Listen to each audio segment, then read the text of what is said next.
Estás viendo infinito. Abre tu mente.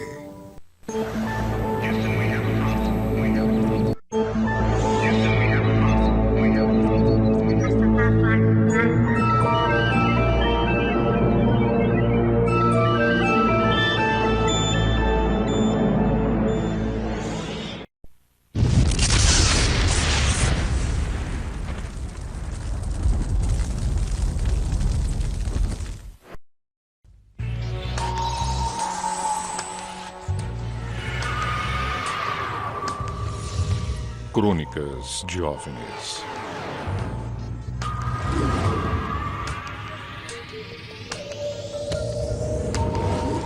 Bem-vindos a Crônicas de OVNIs.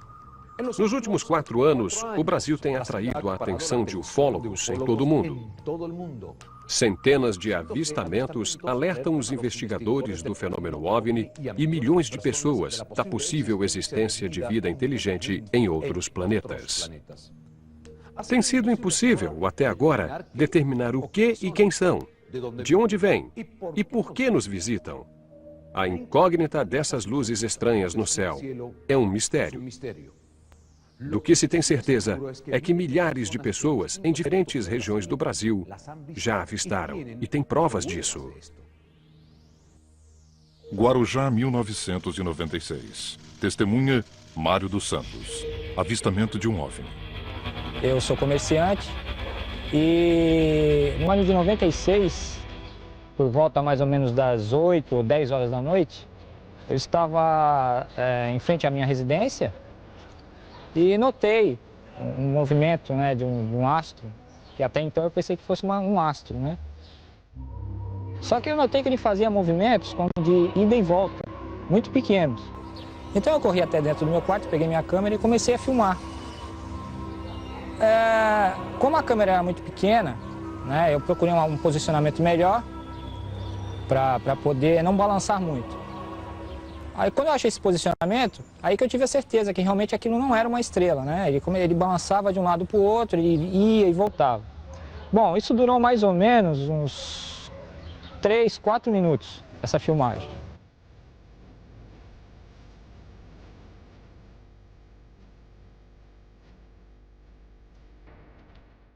De repente ele sumiu por trás da parede do edifício que eu estava filmando. E coisa de 1 minuto a 2 minutos depois, um helicóptero da base aérea de Santos, né, sobrevoou por cima da minha residência em direção ao local onde estava o objeto, né? Até então o objeto já havia sumido. Aqui o litoral paulista é uma das regiões no Brasil onde mais aparecem esses objetos. É muito comum pessoas avistar objetos entrando e saindo do mar. Aqui na nossa região tem a cidade de Peruíbe, no litoral sul, e Ilhabela, no litoral norte, que os avistamentos são constantes. Toda semana ligam pessoas pra gente dizendo que observaram alguma coisa de estranha no céu. Nesse momento eu pedi até com minha esposa que telefonasse para a casa do Edson Boaventura Júnior, que é o presidente do grupo ufológico do Guarujá, e informasse a ele o que eu estava vendo no momento. E o mais interessante de tudo é que exatamente neste momento estava na casa do Edson Boaventura Júnior, presidente do grupo ufológico do Guarujá, o capitão Paraná, que era capitão da base aérea, e o qual não tinha conhecimento nenhum com o grupo ufológico do Guarujá. Justamente nesse dia ele estava visitando, fazendo uma visita para o Edson, né? E pedindo ao Edson que mostrasse alguns materiais, né, do grupo, fotografias, filmagens.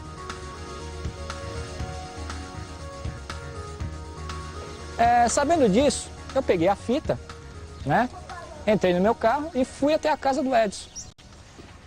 Aí chegando lá, o Edson me apresentou, o capitão Paraná, e colocou a fita no videocassete para que todos ali vissem a respeito do que era. E o capitão informou o seguinte, que aquilo ali não era mais nada menos que um outro helicóptero, tá, que estava também naquela mesma área fazendo um sobrevoo.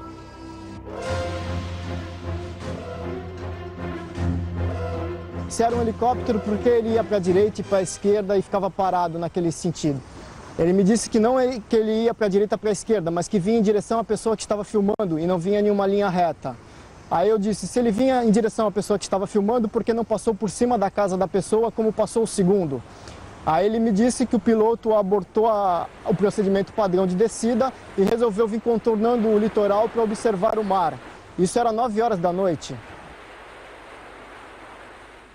Outro detalhe que eu acho interessante nessa filmagem do helicóptero é que comprova que a Força Aérea monitora o nosso espaço aéreo, por isso que quando acontece alguma coisa eles sempre acabam chegando primeiro do que nós pesquisadores, como aconteceu em Varginha, por exemplo, que quando os pesquisadores ficaram sabendo do caso, o Exército Brasileiro já estava lá há muito tempo na região. Nós chegamos aqui, tentamos negociar a entrada da equipe na base aérea de Santos para descobrir, para ter uma posição oficial dele sobre esse caso. Fomos proibidos de entrar e, segundo o assessor de relações públicas da base aérea, a declaração oficial deles é a seguinte, que o comandante da base aérea de Santos se recusa a se pronunciar sobre este caso. Ele deixou claro que não é a posição necessariamente de toda a Força Aérea Brasileira, mas é a posição do comandante da base aérea de Santos. O primeiro relato oficial de um OVNI foi realizado na Inglaterra por Winston Churchill, em 1912.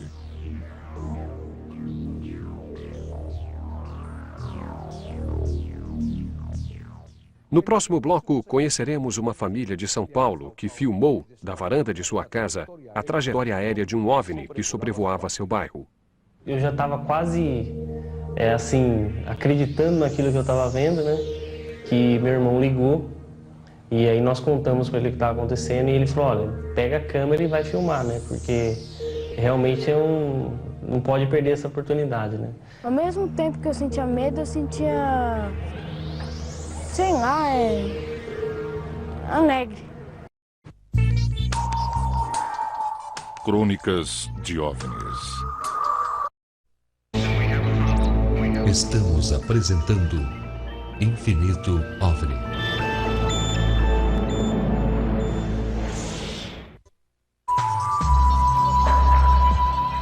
Voltaremos dentro de instantes.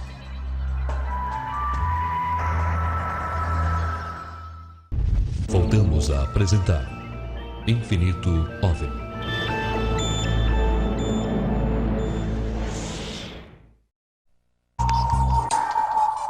Crônicas de OVNIs. O que você faria se visse uma luz estranha no céu, diferente de tudo o que você já tenha visto antes? Chamaria alguém?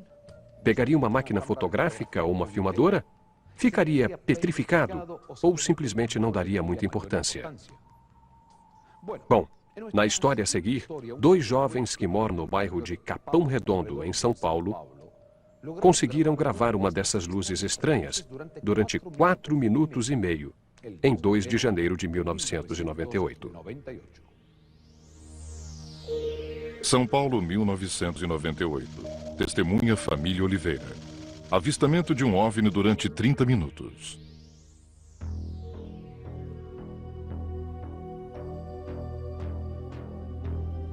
Esse dia eu estava sentado no sofá da minha sala, quando eu observei uma luz, uma pequena esfera, a uma distância bastante grande, uns 2 quilômetros por aí de distância. E para mim era uma esfera comum. Eu achei até que fosse um balão, alguma coisa do tipo, um avião. E estava observando o céu normalmente, né? Quando nós começamos a observar direito a esfera, ela começou a fazer uns movimentos meio estranhos. Dá mais um, dá mais um. Falou, chega. Tá bom, deixa assim. Fernando, conseguimos pegar.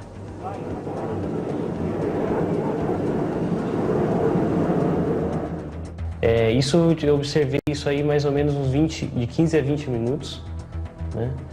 E foi quando eu já estava quase, acreditando naquilo que eu estava vendo, né? Que meu irmão ligou e aí nós contamos para ele o que estava acontecendo e ele falou, olha, pega a câmera e vai filmar, né? Porque realmente não pode perder essa oportunidade, né? Catiúcia da Cunha Lopes e seu primo Alain Bruno se encarregaram de filmar esta luz nos céus do litoral paulista. Não, eu sentia Ao mesmo tempo que eu sentia medo, eu sentia... sei lá, alegre.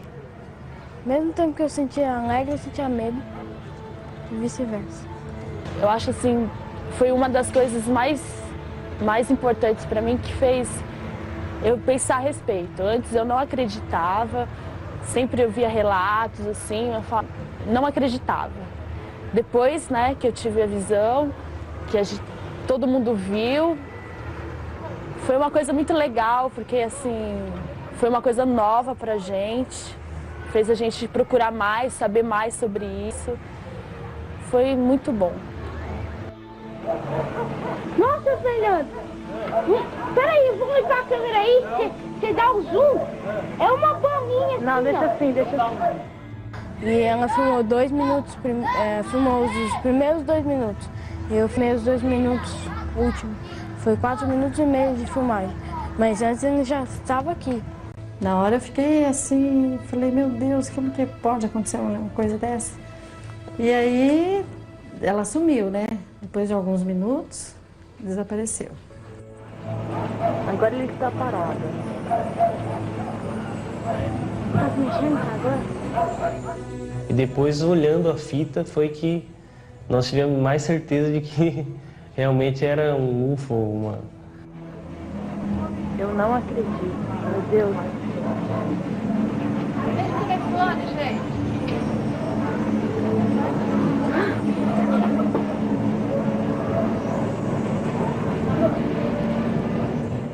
Quando Valdir Mariano chegou em casa, os meninos mostraram o vídeo do que haviam visto. Bom, eu não tinha conhecimento nenhum de ufologia, absolutamente nada. Algumas vezes eu li alguma matéria que falava sobre o assunto, não me interessava. Quando eu via também alguma reportagem, eu nunca me interessei, porque eu achava que era uma coisa banal, entendeu? Quando eu vi esse suposto OVNI, é um OVNI, né? Então eu levei na Rede Bandeirantes e o apresentador me perguntou, o que é essa luz? Eu respondi, um OVNI. Ah, você está dizendo que é um disco voador? Eu falei, não, OVNI, estou dizendo que é um objeto voador não identificado. Até então, até que prove o contrário, para mim é um OVNI. Agora, se é disco voador ou uma outra coisa qualquer, também não sei. Depois que nós tomamos conhecimento da filmagem de Capão Redondo, nós fomos atrás da pessoa que fez a filmagem, conseguimos uma cópia e, no primeiro instante, nós imaginamos que poderia ser alguém empinando uma pipa e teria pego essas lanternas que é feito com papel de seda para colocar em balões juninhos. Imagino que seria isso, uma vela dentro acesa, amarrada na linha. Analisamos essa possibilidade, mas pelos movimentos que esse objeto faz, inclusive passando entre os fios, ou bem próximo de fios, muito próximo do solo, foi descartada totalmente a hipótese. Nós estamos eliminando as hipóteses. Pode ser balão? Não. Pode ser controle remoto do brinquedo? Não. Descartando todas as hipóteses, chegamos à conclusão que realmente se trata de uma sonda ufológica de origem desconhecida, provavelmente extraterrestre. Essas bolinhas de luz que passeiam por bairros populosos são muito comuns aqui no Brasil. Eu, particularmente, já investiguei 4 casos. A razão delas existirem, eu não sei dizer. Mas intriga, porque ela não está despertando a curiosidade que deveria despertar em nossa ciência, a ciência oficial. Nós temos um fenômeno que está registrado em vídeo, que pode ser colocado a toda a prova da ciência, mas que não está despertando o interesse oficial da nossa ciência. Isso que eu acho o problema maior. Penso que é uma sonda, porque o Claudeiro Corvo disse assim que a nave-mãe fica a 10 mil pés de altura e manda um disco voador. Então o disco voador manda a sonda para ver o que tem. Depois da sondagem, a sonda volta para o disco voador, o disco voador volta para dentro da nave-mãe. Eu acredito que as sondas ufológicas são usadas para fazer algum tipo de estudo no ambiente. Um disco voador, se quer entrar aqui nessa sala, não vai conseguir, é muito grande. Então eles colocam um objeto pequenininho, que consegue entrar facilmente em lugares menores, e deve ser um equipamento que tem muitos sensores, tipo câmera, tipo microfone. Então eles devem medir, eles devem registrar as imagens, som, devem medir, captar calor, temperatura ambiente, a umidade relativa do ambiente, ou seja, eles conseguem com isso registrar totalmente o ambiente. A gente não consegue explicar, foi uma coisa muito maravilhosa, muito rápida.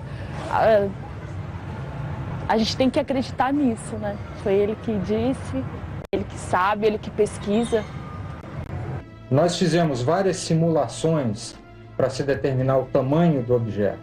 E hoje, com certeza, eu posso afirmar que esse objeto era uma bola luminosa de 20 centímetros de diâmetro. Existem várias referências, quando se vê o vídeo, em que podemos fazer projeções sobre essas referências e assim se determinar com um grau de certeza o diâmetro desse objeto. Eu fico imaginando, pensando, às vezes eu fico parada pensando o que poderia ser. Apesar de todo mundo falar, né, o que é, eu fico imaginando que pode ter sido aquilo, né? Eu também não acreditava muito. Depois que eu vi, que eu fui vendo que era tudo verdade, que nos falavam na TV, que aparecia nas revistas. Por isso que eu fui adquirindo as informações, que eu fui acreditando mais ainda nessa hipótese de existir ETs em outros planetas, entendeu?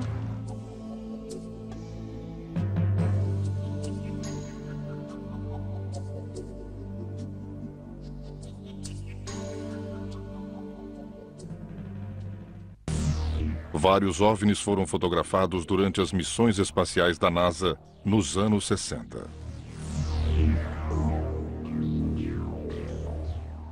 A filmagem da sonda em Capão Redondo representa uma das provas mais importantes da ufologia brasileira, já que nunca antes se havia filmado um OVNI durante tanto tempo. Em nosso próximo bloco, conheceremos de perto um caso com o polêmico chupa-cabras. Todas as patas estavam mortas, com perfurações no lado esquerdo, na região do coração. Veio muita gente aqui, veio e tal, foi o chupacabra, eu não sabia o que era, né? Eu sei que estava tudo morto aí. Apenas retiraram as penas do seu pescoço e abandonaram, como se uma coisa inteligente quisesse somente talvez o hormônio feminino. Crônicas de OVNIs. Estamos apresentando Infinito OVNI.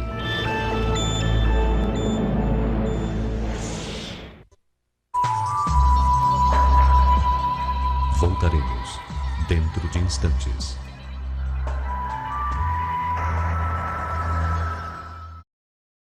Voltamos a apresentar Infinito OVNI.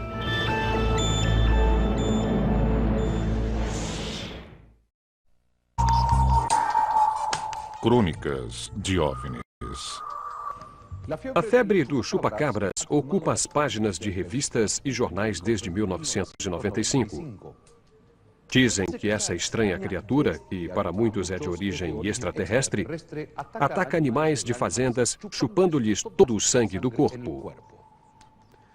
Crônicas de OVNIs esteve com o senhor José Ângelo Cajueiro, dono de uma fazenda invadida pelo polêmico chupa-cabras. Fazenda Próxima a Santos, 1997. Testemunha Sr. José Alves Cajueiro. Ataque de chupa-cabras.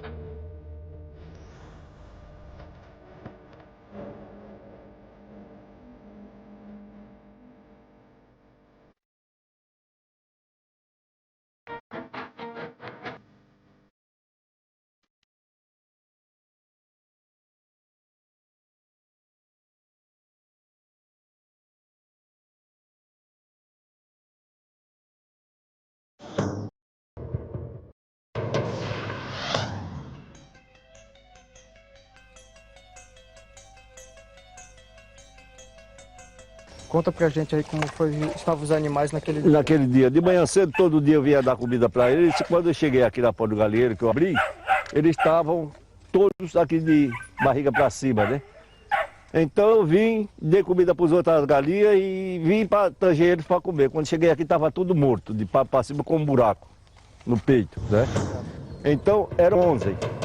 Era 8 aqui atrás e 2 aqui nesse lugar, né? Tinha 3 que não tinha defeito nenhum, estava do mesmo jeito que elas eram, né? Sim. Aí veio muita gente aqui, veio e tal, foi o chupa-cara, mas eu não sabia o que era, né? Eu sei que estava tudo morto aí. Na madrugada de 25 de julho de 1997, uma estranha criatura atacou 11 patos na fazenda do senhor José Alves Cajueiro. Os animais não tinham marcas de agressão, não havia uma gota de sangue no local e apresentavam uma pequena perfuração perto do pescoço. O mais interessante é que seu Cajueiro, no momento, procurou, nós também tivemos depois, não havia nenhuma marca no solo. As patas que estavam mortas tinham somente uma perfuração ao lado esquerdo, sem nenhuma mancha de sangue. Interessante que qualquer animal, cachorro, raposa, gato que tivesse atacado, teria o animal se debatido, talvez estivesse bem sujo de sangue, né? E não havia sequer, as penas estavam totalmente brancas em volta das patas. Agora o interessante foi que junto desses haviam galinhas e 2 patos, 2 machos que um deles foi atacado. Apenas retiraram as penas do seu pescoço e abandonaram, como se uma coisa inteligente quisesse somente talvez o hormônio feminino. Todas as patas estavam mortas, com perfurações no lado esquerdo, na região do coração. Como já fazia tempo que elas estavam expostas, as próprias galinhas já estavam comendo a ferida. Peguei as 3 patas que estavam mais intactas, levei para uma veterinária conhecida minha, chamada Inês Matsumoto, que fez a autópsia e constatou, nas 3 patas que ela abriu, que elas haviam morrido com hemorragia interna. Todas elas estavam com o pulmão estourado. E, segundo ela, o que causaria isso seria uma dor muito forte, um estresse muito grande a qual o animal havia passado. E eu recebi, acho que em menos de deixa eu ver, morreu na noite anterior. Acho que em menos de 8 horas eu recebi esse material. E estava como tivesse morrido naquela hora. Todos os animais praticamente límpidos, sem espirros, sem respingos de sangue. Somente a lesão, né? A lesão e com o mínimo ou quase nada de sangue ao redor dessa lesão. As lesões parecem ser de animais, mas aqui animais não dá para saber. Um cão eu sei que não foi. Eu estou mais acostumada a lidar com lacerações, mordidas de cães. Um cão eu te digo que não foi. Na minha profissão, geralmente um predador não faria esse tipo igual de lesão. Seria lesões mais dilacerantes, porque um predador mataria para se defender ou para se alimentar desse animal. E uma sequência de animais e lesões iguais, na natureza realmente a gente não encontra esse tipo de lesão. Realmente não sei nem dizer, é um mistério. Os investigadores do caso contataram outros médicos veterinários com experiência em casos similares para comparar os resultados de suas investigações. Eu vi muitos animais mortos, não imediatamente após a morte, né? Mas até 4 dias, o caso mais curioso que eu acompanhei, um ganso morto há 4 dias, que havia sido inclusive enterrado, né? E que não apresentava nenhum tipo de deteriorização, né? Apenas uma lesão característica na região peitoral. Tinha todos os órgãos, não faltava nada. Todos os órgãos estavam íntegros, apenas essa ruptura enorme no orifício aqui na região do peito. E o que mais me chamou a atenção é o fato de não haver nenhum tipo de cheiro, né? O animal estava completamente íntegro, como se tivesse sido morto há poucas horas, né? Também não havia presença de sangue, né? Em nenhum dos órgãos havia sangue. As análises comparativas têm permitido aos investigadores entender melhor esta criatura, mas os esforços para identificá-la têm sido em vão. Eu acho que pode até ser um animal, mas ele é inteligente, porque a maneira como ele ataca sempre da mesma maneira, do mesmo sistema. A maneira de elegir tem uma inteligência por trás disso. Eu tenho para mim que desse mundo não é, porque do jeito que era a cerca aí, cerca com 3 metros de altura a rede, não rasgou, não quebrou nenhum morão, não tinha arrasto.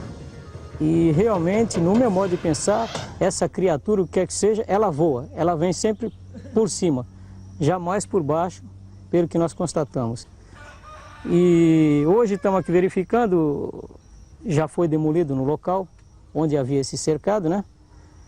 E o que foi constatado também, que eu achei muito interessante, é que os cachorros que estavam ao lado, 3 cachorros bravos que tomam conta da área, não latiram. Por sinal, o mais bravo de todo, 3 horas da manhã, foi encontrado embaraçado na rede deste cercado, onde ele teve que cortar a rede para salvar o cachorro. A partir desse dia, esse cachorro passou a ficar super agressivo, era um cachorro de guarda, mais calmo com a família, e passou a agredir todo mundo. E esse cachorro teve que ser doado a uma família, porque não havia mais condições de viver nesse local. 8 meses depois dos acontecimentos, um jovem da região disse ter visto um objeto voador não identificado sobrevoando a fazenda do senhor Cajueiro na noite em que os animais foram mortos. Depois então, depois de 8 meses do acontecido, foi que apareceu esse casal falando que na noite do acontecido aqui, eles iam atravessando ao lado de lá, tem a outra estrada que vai para o ferry-boat, pegar o ferry-boat, né? E ele viu um objeto, também não me falou do jeito que era.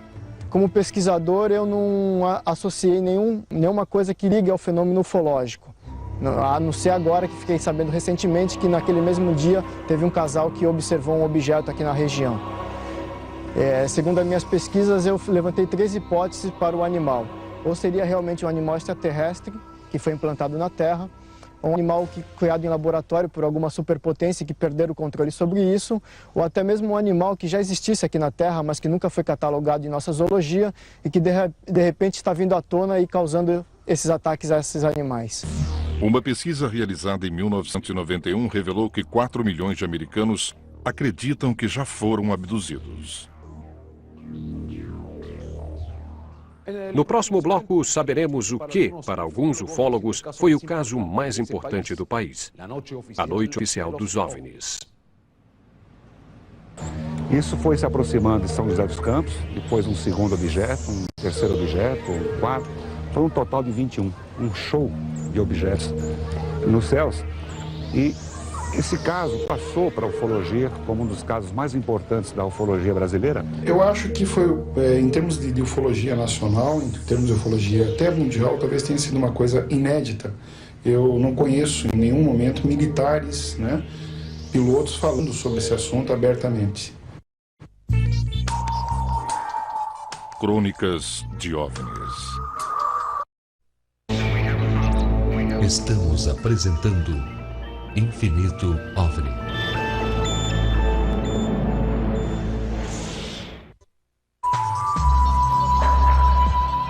Voltaremos dentro de instantes.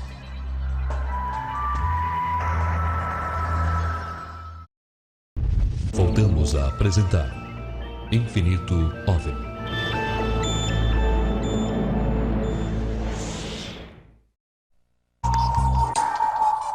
Crônicas de OVNIs.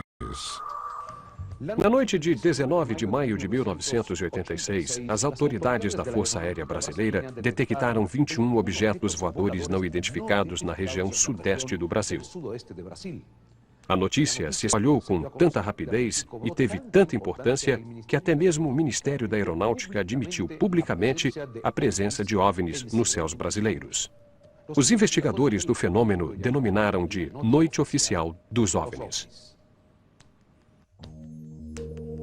Sudeste do Brasil, 20 de maio de 1986. Testemunhas pilotos da Força Aérea. Avistamento de 21 OVNIs. Em 19 de maio de 86, o coronel Osiris Silva tinha ido a Brasília. Ele acabou recebendo da presidência da nação, o nosso presidente Sarney.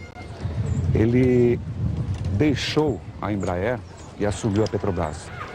Quando ele vinha retornando para São Paulo junto com o comandante Alcir, De repente ele foi alertado pelo rádio do avião de que tinha objetos estranhos no céu. E ele pediu orientação em que direção que estava, foi com o avião naquela direção e passou a perseguir um desses objetos. Isso foi se aproximando de São José dos Campos, depois um segundo objeto, um terceiro objeto, um quarto, foi um total de 21, um show de objetos. Houve podemos dizer assim, uma espécie de tentativa, né, de enquadrá-los nos radares e nesse exato momento os objetos se afastavam. Desenvolviam movimentos inteligentes e qualquer tentativa, né, de aproximação não era muito difícil para os pilotos. Esse caso passou para a ufologia como um dos casos mais importantes da ufologia brasileira, porque o próprio ministro, o brigadeiro Otávio Moreira Lima, veio a público e falou abertamente sobre esses objetos. Não só falou da presença desses 21 OVNIs dos céus do Brasil, como também colocou à disposição os pilotos que levantaram o voo 3 caças Mirage e 3 F-5, levantaram o voo a perseguir. E ele colocou à disposição os pilotos para falar sobre isso. Toda vez que é detectado algum objeto não identificado, evidentemente há um processo bastante eficiente de verificar se foi alguma aeronave que está voando sem um plano de voo aprovado, etc.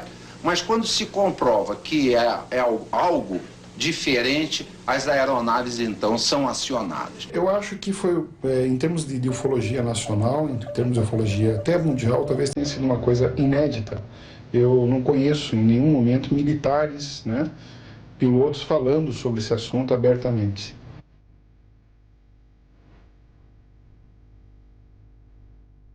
Um caso que teve não só uma repercussão nacional, mas também isso foi de conhecimento do mundo inteiro. Vários órgãos da imprensa e outros países também deram destaque, porque foi um fato importantíssimo que ocorreu dentro da casuística brasileira. Os cientistas tentaram explicar o fenômeno UFO como sendo um balão, como sendo nuvem, como sendo um reflexo e outras coisas que não faziam sentido. Então, acho que a aeronáutica voltou atrás, refletiu sobre a não aceitação do fenômeno UFO por parte dos nossos cientistas e resolveu não falar mais sobre o assunto.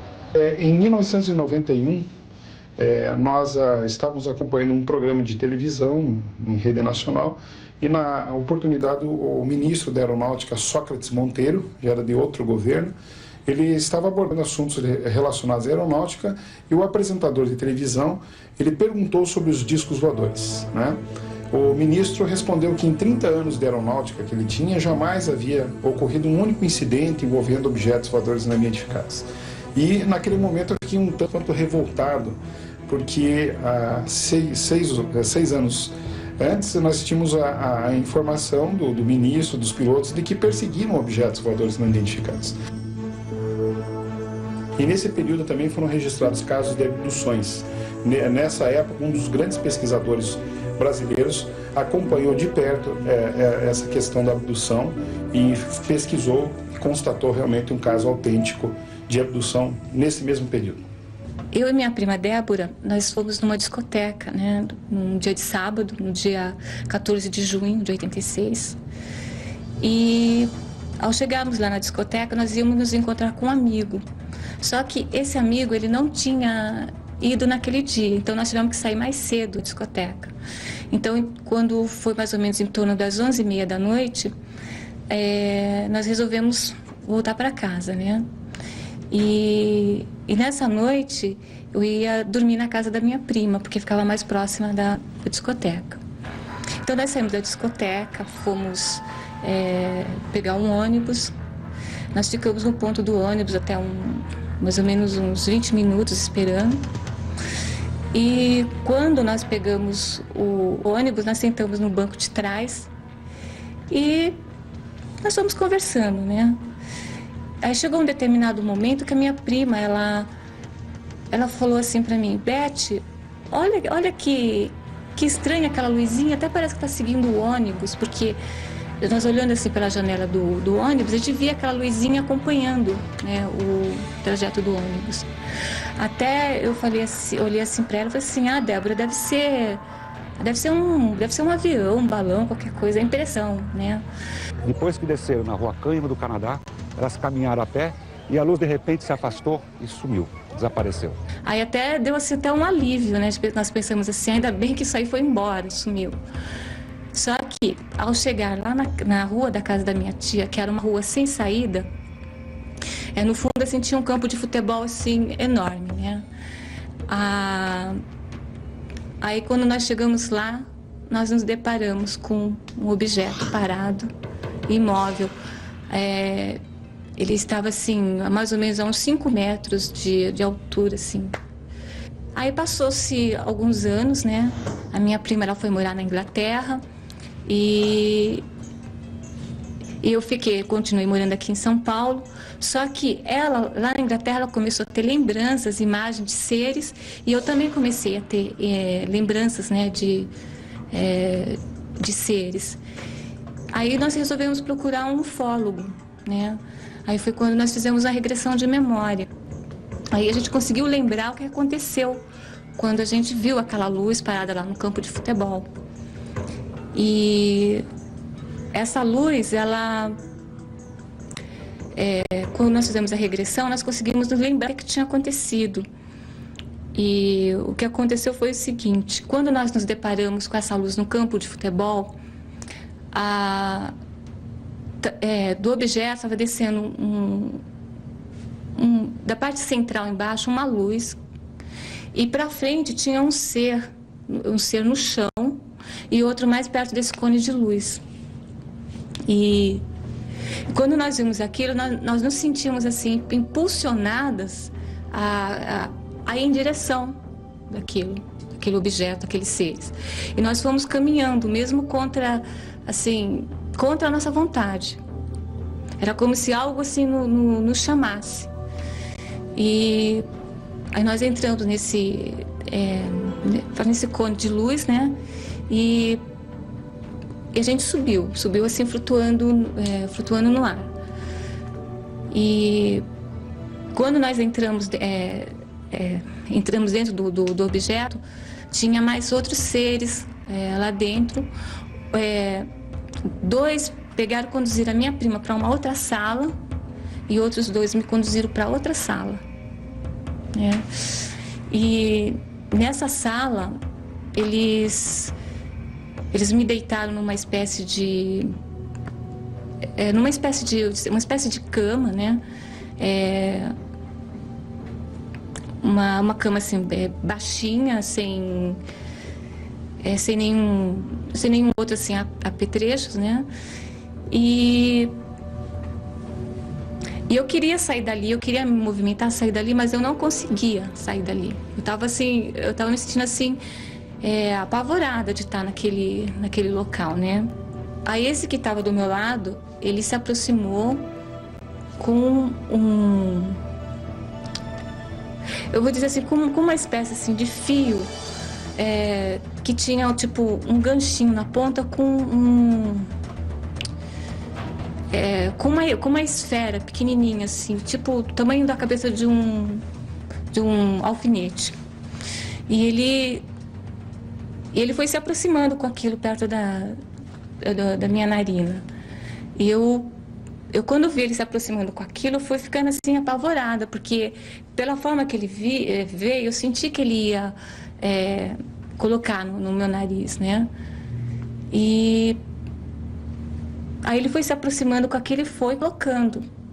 E é interessante assim, eu torno até a falar que eu estava assim paralisada, eu não conseguia me mexer.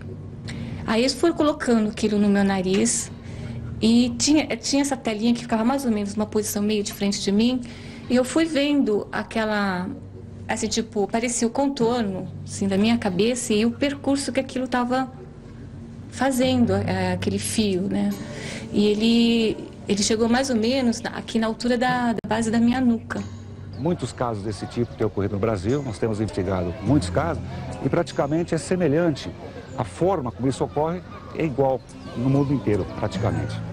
eles não passam assim nenhuma emoção, assim, eles parecem assim ser bem frios e a boca é só uns lábios assim bem fininhos, não tem orelhas, o nariz são só 2 furinhos, né? E a pele é uma pele que lembra a pele de lagartixa. Elas narram seres pequenos, de 1,20 m, 1,30 m de altura, cabeça grande, olhos grandes, não tinha nenhum tipo de pelo no rosto e pelo menos eles mantiveram as duas, pelo menos umas 6 horas dentro de uma nave, fazendo uma série de exames. A bolinha, ela ficou dentro dentro da minha cabeça e depois de alguns anos, né, depois que eu fiz a regressão de memória, que eu fiquei sabendo que isso tinha ficado dentro de mim, eu fiz uma ressonância magnética para ver se o objeto ainda se encontrava, né, dentro de mim. Só que o objeto ele já não estava.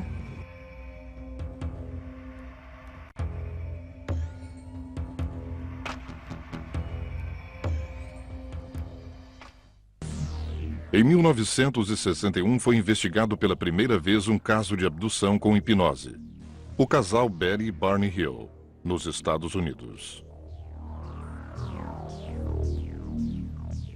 Por hoje é só. Esperamos por você em breve com novas histórias. Até a próxima.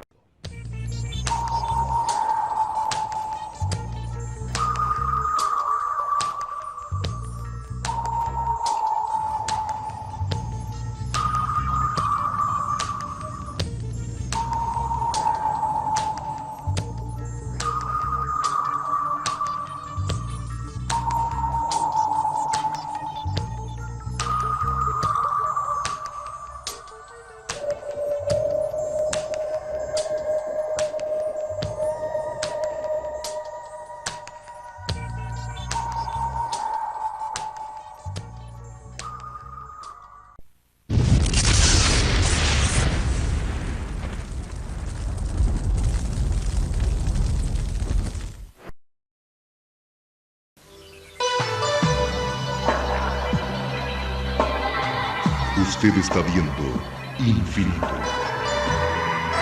Infinito, señal del nuevo milenio.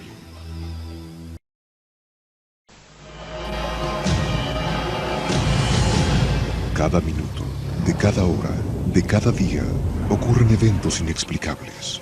Incidentes, fenómenos, encuentros, ritos, experimentos. Cada día, cada hora, cada minuto, cada 60 segundos, se revela una vida llena de misterios. Ahora un canal trata de dar luz a todo. Un canal que indaga los misterios del universo. Un canal que se aventura en territorios desconocidos. Un canal que explora las preguntas que definen nuestra existencia. ¿Estamos solos en el universo? ¿Existe la vida después de la muerte? ¿Quién construyó las pirámides? ¿Se puede predecir el futuro? ¿Podemos mover objetos con nuestra mente? ¿Existe el infierno? ¿Se acabará el mundo en el año 2000? ¿Es la historia una gran mentira? Para cada pregunta hay una respuesta, pero ¿hasta dónde estamos dispuestos a llegar para encontrar la verdad? Desde Machu Picchu al Chupacabra, desde los aztecas al Zodíaco, desde los extraterrestres a los ángeles. Esto es Infinito, un viaje hacia lo desconocido, una exploración de lo inexplicable. Ningún lugar es muy remoto, ninguna pregunta muy extraña, ningún misterio está fuera de nuestros límites. Escuche lo inesperado, descubra lo oculto, experimente lo desconocido. Infinito, señal del nuevo milenio.